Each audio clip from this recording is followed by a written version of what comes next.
জাবের রাদিয়াল্লাহু আনহু থেকে বর্ণিত, তিনি বলেন, কি বলেন? তিনি বলেন যে বাইনার রাজুলি ওয়া বাইনাশ শিরকি ওয়াল কুফরি তারকুস সালাহ, একজন ব্যক্তি শিরিক আর কুফরের মধ্যে পার্থক্য হচ্ছে নামাজ ছেড়ে দেওয়া। বুঝাইতে পারছি? আমি বলি নাই, জাবের রাদিয়াল্লাহু আনহু বলছেন। বলেন না যে নতুন কথা বলছি। আরে ভাই, আপনি শুনেন নাই? এটা 1450 বছর পুরনো। আপনার মুহাদ্দিসরে জিজ্ঞেস করেন না, আপনার এখানে আলিয়া মাদ্রাসার প্রিন্সিপালকে, জিজ্ঞেস করেন না আপনার মসজিদের জুমার খতিবকে, জিজ্ঞেস করেন না আপনার পাড়ার ডাবল টাইটেল পাস মাওলানাকে। বলেন না যে মাওলানা সাহেব, খতিব সাহেব, একটু বলেন না নামাজ ত্যাগকারীর বিধান ইসলামে কি?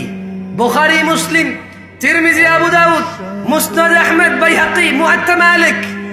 হ্যাঁ, আপনি যে বইগুলোর নাম জানেন ওনাকে বলেন না যে সবগুলা বইকে একত্রিত করে সবগুলা বই থেকে নির্যাস বের করে সালাত ত্যাগকারীর বিধান কি ইসলামে একটু আমাকে পড়ে শোনান।